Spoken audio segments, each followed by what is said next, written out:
तो आज हमारे पास एक बहुत ही दिलचस्प कहानी है। हम इसमें थोड़ा गहरे उतरने वाले हैं। हमारे हाथ एक वीडियो बातचीत का ब्यौरा लगा है। इसमें एक मरीज हैं सुखजिंदर कौर, और वो एक naturopathy wellness consultant doctor Harnek Singh से बात कर रही हैं। अच्छा। और देखिए, कहानी एक बहुत बड़ी जीत से शुरू होती है, कैंसर से जंग में जीत। हाँ। लेकिन उसके बाद जो हुआ वो एक बिल्कुल अलग और शायद ज्यादा थका देने वाली लड़ाई बन गई। हाँ, और हम आज यही समझने की कोशिश कर रहे हैं कि इस पूरी यात्रा का मतलब क्या है। एक तरफ मॉडर्न मेडिसिन की कामयाबी है और दूसरी तरफ उसके बाद पैदा हुई एक ऐसी मुश्किल जिसका हल उसे उसी सिस्टम में नहीं मिला। बिल्कुल। और यहाँ मैं एक बात साफ कर दूं, हमारा मकसद किसी भी इलाज के तरीके को सही या गलत ठहराना नहीं है। नहीं, बिल्कुल नहीं। हम तो बस इस एक मरीज के अनुभव को, जैसा उन्होंने खुद बताया है, परत दर परत खोल रहे हैं। तो चलिए सीधे कहानी पर आते हैं। सुखजिंदर कौर बताती हैं कि उन्हें यूट्रस यानी गर्भाशय में कैंसर था। उन्होंने इसका पूरा इलाज करवाया, ऑपरेशन हुआ और साथ में 30 रेडियोथेरेपी सेशंस भी हुए। और अच्छी खबर ये थी कि इलाज कामयाब रहा। और यहीं से कहानी का वो हिस्सा शुरू होता है जिस पर हम आज खास तौर पर बात कर रहे हैं। कैंसर तो ठीक हो गया, लेकिन रेडियोथेरेपी के बाद उन्हें एक बहुत बड़ी दिक्कत शुरू हो गई। क्या? उनके एक पैर में बहुत ज्यादा सूजन आ गई। और जब वो कहती हैं बहुत ज्यादा, तो उनके लहजे से साफ पता चलता है कि ये कोई मामूली सूजन नहीं थी। अच्छा। मतलब ये उनकी जिंदगी पर बहुत बुरा असर डाल रही थी। हाँ, बिल्कुल। एक मिनट, तो क्या ये कोई आम साइड इफेक्ट है? मेरा मतलब, क्या ऐसा होता है रेडियोथेरेपी के बाद? हाँ, ये रेडियोथेरेपी का एक जाना माना साइड इफेक्ट हो सकता है। इसे मेडिकली लिम्फेडेमा कहते हैं। लिम्फेडेमा? हाँ, इसे ऐसे समझिए कि हमारे शरीर में एक तरह का ड्रेनेज सिस्टम होता है जिसे लिम्फेटिक सिस्टम कहते हैं। ओके। ये शरीर से फालतू फ्लूइड और वो वेस्ट को बाहर निकालता है। कभी कभी कैंसर के इलाज में, खासकर रेडियोथेरेपी के दौरान, इस ड्रेनेज सिस्टम के कुछ रास्ते या नोड्स डैमेज हो जाते हैं। अच्छा। और जब ऐसा होता है तो उस हिस्से में फ्लूइड जमा होने लगता है और भयानक सूजन आ जाती है। अगर ये एक जाना माना साइड इफेक्ट है तो फिर इसका इलाज भी तो डॉक्टरों को पता ही होगा ना? हाँ, मतलब ये बात मुझे कुछ जमी नहीं कि इतने सारे डॉक्टर्स और अस्पताल महीनों तक इसका हल क्यों नहीं निकाल पाए। और यही इस कहानी का सबसे उलझा हुआ और जरूरी हिस्सा है। यहीं से सुखजिंदर कौर की वो यात्रा शुरू होती है जिसे हम एक तरह का डायग्नोस्टिक डेड एंड कह सकते हैं। Diagnostic dead and? हाँ, मतलब उन्होंने एक के बाद एक कई बड़े अस्पतालों के चक्कर लगाए, लेकिन नतीजा सिफर रहा। हाँ, वो बताती हैं कि सबसे पहले वो मोगा के एक अस्पताल गई। वहां उनका 18,000 रुपए का एक टेस्ट हुआ। 18,000 रुपए? हाँ, और इतनी बड़ी रकम खर्च करने के बाद भी उन्हें क्या सुनने को मिला? जैसा वो खुद कहती हैं, कोई हल नहीं लभ्या, मतलब कोई समाधान नहीं मिला। ये सुनने में ही कितना दिल तोड़ने वाला लगता है ना। बहुत। और ये सिर्फ पैसे की बात नहीं है, ये उम्मीद टूटने की बात है। इसके बाद वो नवान शहर के धवन अस्पताल गईं। और वहां भी वही हुआ। टेस्ट हुए, दवाइयां दी गईं, पर नतीजा वही, कोई फर्क नहीं पड़ा। मतलब उनकी सूजन वैसी की वैसी ही रही। बिल्कुल। और उनकी ये यात्रा यही नहीं रुकी। इसके बाद वो जालंधर के एक बड़े और नामी अस्पताल पिम्स में गईं। पिम्स में भी? वहां तो उन्होंने 5-6 महीने तक लगातार दवाई खाई। 5-6 महीने? हाँ, और वहां भी वही हुआ। एकदम। वो बताती हैं कि वहां उनकी पीठ के और भी कई अलग अलग टेस्ट करवाए गए, लेकिन इतनी लंबी प्रक्रिया और इतने सारे टेस्ट के बाद भी नतीजा शून्य था। यहाँ जो एक पैटर्न दिख रहा है वो बड़ा परेशान करने वाला है। हाँ, और वो पैटर्न ध्यान देने वाला है। देखिए, पारंपरिक चिकित्सा पद्धति अक्सर स्ट्रक्चरल समस्याओं को पकड़ने में बहुत माहिर होती है। स्ट्रक्चरल मतलब अगर कोई ट्यूमर है, कोई हड्डी टूटी है या कोई ब्लॉकेज है, तो वो MRI, CT स्कैन या दूसरे टेस्ट में साफ दिख जाता है। ठीक है। लेकिन लिम्फेडेमा जैसी समस्या अक्सर फंक्शनल होती है, मतलब शरीर का कोई सिस्टम ठीक से काम नहीं कर रहा है। ओह, तो हो सकता है कि उनके सारे टेस्ट की रिपोर्ट नॉर्मल आई हो। बहुत हद तक यही हुआ होगा, क्योंकि कागज पर कोई बड़ी खराबी नहीं दिख रही थी, बस ड्रेनेज सिस्टम धीमा पड़ गया था, जो इन टेस्ट की पकड़ में आसानी से नहीं आता। तो आप ये कह रहे हैं कि सिस्टम उन्हें बार बार कह रहा था कि रिपोर्ट्स के हिसाब से सब ठीक है, जबकि असलियत में वो हर रोज इस तकलीफ से गुजर रही थी। बिल्कुल। ये तो किसी भी इंसान का हौसला तोड़ने के लिए काफी है। आपको दर्द हो रहा है, सूजन दिख रही है, पर मशीनें कह रही है कि कोई बड़ी गड़बड़ नहीं है। यही मरीज के लिए सबसे बड़ी निराशा की वजह बनता है। और यहीं पर कहानी में एक ऐसा मोड़ आता है जो अक्सर तब आता है जब लोग मुख्य धारा के सिस्टम से थक जाते हैं। क्या मोड़ आता है? उन्हें किसी ने डॉक्टर हरनेक सिंह के नेचुरोपैथी क्लिनिक के बारे में बताया और वो वहां पहुंच गई, एक तरह से कह सकते हैं कि आखिरी उम्मीद लेकर। और फिर क्या हुआ? डॉक्टर हरनेक सिंह ने उन्हें 15 दिन की दवाई दी। अब यहाँ जो बात हैरान करने वाली है वो है नतीजों की रफ्तार। वीडियो रिकॉर्ड होने के समय सुखजिंदर कौर को दवाई खाते हुए सिर्फ 12-13 दिन ही हुए थे। मतलब 15 दिन का कोर्स भी पूरा नहीं हुआ था। सिर्फ 12-13 दिन। ये तो यकीन करने लायक नहीं है। मतलब महीनों की भागदौड़, इतने सारे टेस्ट और दवाइयों का नतीजा सिर्फ 12 दिनों की दवाई से मिल गया।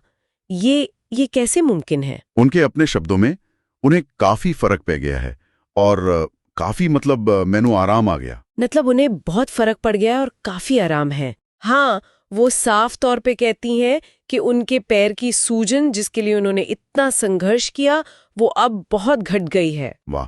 और डॉक्टर हरनेक सिंह भी इस बात की पुष्टि करते हैं कि सूजन वाकई में काफी कम लग रही है।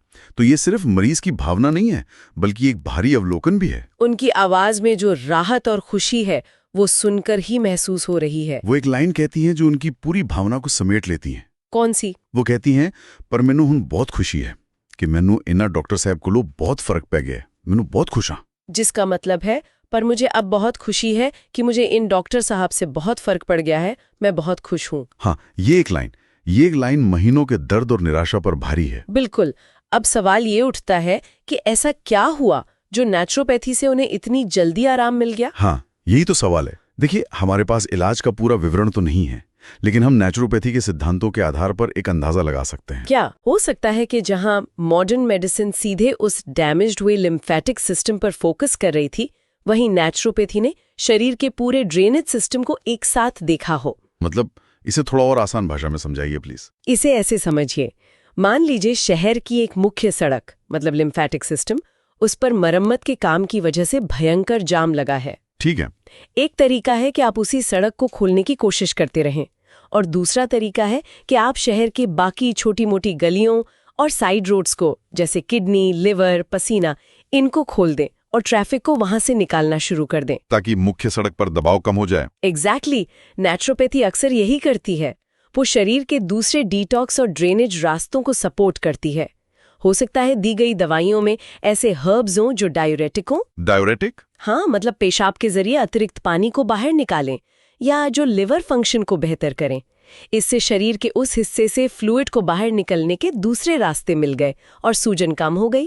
वाह, ये एनालॉजी तो बहुत अच्छी है। इसका मतलब है कि समस्या को देखने का नजरिया ही बदल दिया गया। हाँ, एक जगह पर फोकस करने के बजाय पूरे सिस्टम को सपोर्ट किया गया। ये सुनने के बाद मेरे मन में एक बड़ा सवाल उठ रहा है। ये एक कहानी हमें हमारे हेल्थ केयर सिस्टम के बारे में क्या बताती है? ये कहानी हमें एक बहुत बड़ी सच्चाई की तरफ इशारा करती है, जिसे केयर इन साइलोज कहते हैं। केयर इन साइलोज? हाँ, मतलब हर स्पेशलिस्ट अपने अपने दायरे में काम करता है। ऑन्कोलॉजिस्ट यानी कैंसर के डॉक्टर का काम था कैंसर को खत्म करना, और उन्होंने अपना काम बखूबी किया। उनका मिशन वहां पूरा हो गया। सही बात है। लेकिन उसके बाद जो साइड इफेक्ट हुआ वो एक तरह से नो मैन्स लैंड में चला गया। वो किसकी जिम्मेदारी है ये साफ नहीं था। मरीज एक स्पेशलिस्ट से दूसरे स्पेशलिस्ट के पास भटकता रहा, पर कोई भी उस समस्या की पूरी जिम्मेदारी नहीं ले रहा था। और ये बहुत डरावना है। इसका मतलब है कि हमारा सिस्टम बीमारी केंद्रित है, मरीज केंद्रित नहीं। बिल्कुल। उसने बीमारी को तो हरा दिया, लेकिन मरीज की जिंदगी की क्वालिटी को नजरअंदाज कर दिया। कैंसर से जंग जीतना एक बात है, लेकिन उसके बाद एक सामान्य स्वस्थ जीवन जी पाना वो बिल्कुल दूसरी बात है। ठीक कहा। और यहीं पर वैकल्पिक चिकित्सा पद्धतियां जैसे नेचुरोपैथी या आयुर्वेद अपनी जगह बनाती हैं। उनका मूल सिद्धांत ही अक्सर शरीर को एक पूरी इकाई के रूप में देखना होता है, न कि अलग अलग हिस्सों के जोड़ के रूप में। सुखजिंदर कौर के मामले में उनके शरीर को बस एक ऐसे सपोर्ट की जरूरत थी जो उसके अपने हीलिंग मैकेनिज्म को दोबारा चालू कर सके, जो शायद एलोपैथिक दवाइयों के फोकस से बाहर था।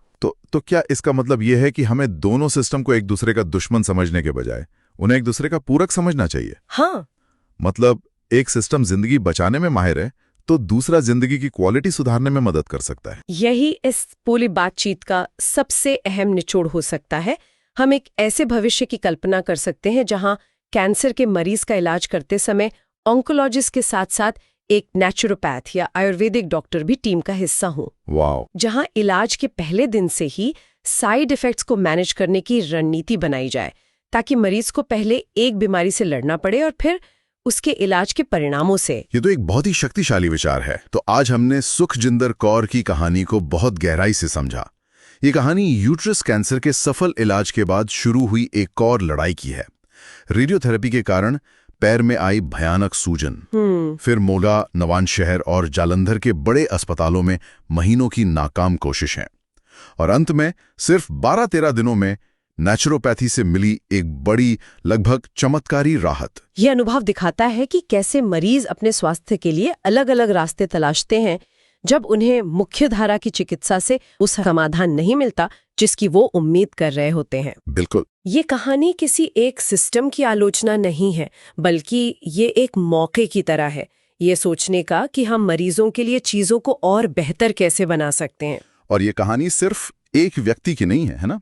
ये उन अनगिनत लोगों की कहानी का प्रतीक है जो गंभीर बीमारियों के इलाज के बाद उसके दुष्प्रभावों से जूझते हैं। हाँ, और अक्सर इलाज की इस भूल भुलैया में खुद को अकेला और खोया हुआ पाते हैं, और ये हमें एक बहुत जरूरी सवाल पर सोचने के लिए भी छोड़ जाती है।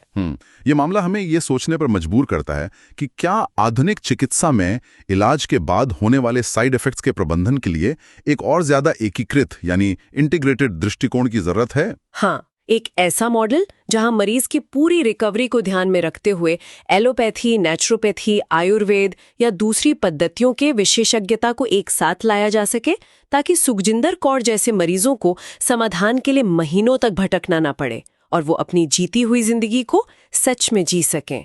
हाँ जी, मैं नेचुरोपैथी वैलनेस क्लिनिक तो wellness consultant doctor Harnek Singh ਅੱਜ ਮੇਰੇ ਕੋਲ ਪੇਸ਼ੈਂਟ ਸੁਖਜਿੰਦਰ ਕੌਰ ਜੀ ਆਏ ਹੋਏ ਨੇ। ਇਹ ਦੱਸਣਗੇ ਕਿ ਇਹਨਾਂ ਨੂੰ ਕੀ ਪ੍ਰੋਬਲਮ ਸੀ ਤੇ ਇਹਨਾਂ ਨੂੰ ਕਿੰਨਾ ਫਰਕ ਹੈਗਾ।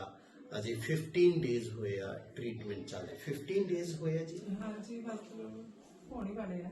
ਹੋਣ ਵਾਲੇ। ਹਾਂਜੀ ਹਾਂਜੀ, ਦੱਸੋ ਤੁਸੀਂ ਤੁਹਾਨੂੰ ਕੀ ਕੰਪਲਿਕੇਸ਼ਨ ਸੀਗੀ ਤੇ ਮੇਰੇ ਕੋਲ ਕਿਵੇਂ ਆਏ ਤੁਸੀਂ, ਕੀ ਫਰਕ ਮਹਿਸੂਸ ਹੋ ਰਿਹਾ? ਸਰ, ਮੈਨੂੰ ਆਪਣੇ ਕੈਂਸਰ ਸੀ ਯੂਟਰਸ ਵਿੱਚ, ਤੇ ਉਹਦਾ ਮੈਂ ਆਪਰੇਟ ਕਰਵਾਇਆ ਸੀ। ਨਾਲ ਮੈਂ 30 ਰੇਡੀਓਥੈਰੇਪੀ ਲਈਆਂ ਸੀ। ਉਹਦਾ ਕਰਕੇ ਮਤਲਬ ਮੈਨੂੰ ਕੁਛ ਚਿਰ ਤਾਂ ਮੈਂ ਠੀਕ ਰਹੀ। ਉਸ ਤੋਂ ਬਾਅਦ ਮੈਨੂੰ ਮਤਲਬ ਇਹਦੇ ਆਪਣੇ ਲੈਗ ਤੇ ਬਹੁਤ ਜ਼ਿਆਦਾ ਸਵੈਲਿੰਗ ਹੋਈ। ਹਾਂਜੀ, ਮੇਰੇ ਲੈਗ ਤੇ ਬਹੁਤ ਜ਼ਿਆਦਾ ਸਵੈਲਿੰਗ ਹੋਈ ਤੇ ਬਹੁਤ ਮਤਲਬ ਕਿ ਬਹੁਤ ਜ਼ਿਆਦਾ ਸੀ ਲੈਗ ਤੇ। ਤਾਂ ਮੈਂ ਕਿੰਨੇ ਡਾਕਟਰਾਂ ਕੋਲੋਂ ਮਤਲਬ ਬਹੁਤ ਜ਼ਿਆਦਾ, ਪਹਿਲਾਂ ਮੈਂ ਮੋਹਨ ਦੇ ਹਸਪੀਟਲ 'ਚੋਂ 18,000 ਦਾ ਟੈਸਟ ਕਰਵਾਇਆ ਤੇ ਉੱਥੋਂ ਵੀ ਕੋਈ ਹੱਲ ਨਹੀਂ ਲੱਭਿਆ। ਉਸ ਤੋਂ ਬਾਅਦ ਮੈਂ ਫਿਰ ਨਵੇਂ ਸ਼ਹਿਰ ਤੋਂ ਧਵਨ ਹਸਪੀਟਲ ਤੋਂ ਉੱਥੋਂ ਵੀ ਟੈਸਟ ਕਰਵਾ ਕੇ ਆਈ, ਨਾਲ ਦਵਾਈ ਲੈ ਕੇ ਆਈ ਤੇ ਮੈਨੂੰ ਕੋਈ ਫਰਕ ਨਹੀਂ ਪਿਆ।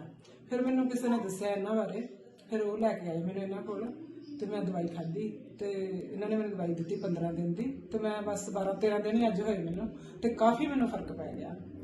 ਕਾਫੀ ਮਤਲਬ ਮੈਨੂੰ ਆਰਾਮ ਆਇਆ ਤੇ ਮੇਰੀ ਲੱਗ ਤੋਂ ਹੁਣ ਕਿੰਨਾ ਹੀ ਮਤਲਬ ਫਰਕ ਪੈ ਗਿਆ। ਇਹਨਾਂ ਦੀ ਸੋਜਨ ਜਿਹੜੀ ਆ ਕਾਫੀ ਘੱਟ ਮਹਿਸੂਸ ਹੋ ਰਹੀ ਆ। ਹਾਂਜੀ, ਸੋਜਨ ਜਿਹੜੀ ਬਹੁਤ ਘੱਟ ਗਈ ਆ। ਹਾਂਜੀ, ਤੇ ਮੈਂ ਪਿਮਸ ਵਿੱਚੋਂ ਵੀ ਦਵਾਈ ਖਾਧੀ, ਉੱਥੇ ਵੀ ਮੈਂ 5-6 ਮਹੀਨੇ ਦਵਾਈ ਖਾਂਦੀ ਰਹੀ ਜਲੰਧਰ ਪਿਮਸ ਹਸਪੀਟਲ ਤੋਂ। ਮੈਨੂੰ ਉੱਥੋਂ ਵੀ ਕੋਈ ਫਰਕ ਨਹੀਂ ਪਿਆ। ਬਹੁਤ ਸਾਰੇ ਟੈਸਟ ਕਰਵਾਏ, ਆਪਣੀ ਲੈਗ ਦੇ ਵੱਖਰੇ ਟੈਸਟ ਕਰਵਾਏ, ਤਾਂ ਵੀ ਕੋਈ ਫਰਕ ਨਹੀਂ ਪਿਆ। ਪਰ ਮੈਨੂੰ ਹੁਣ ਬਹੁਤ ਖੁਸ਼ੀ ਹੈ ਕਿ ਮੈਨੂੰ ਇਹਨਾਂ ਡਾਕਟਰ ਸਾਹਿਬ ਕੋਲੋਂ ਬਹੁਤ ਫਰਕ ਪੈ ਗਿਆ। ਮੈਨੂੰ ਬਹੁਤ ਖੁਸ਼ ਹਾਂ। Okay, thank you.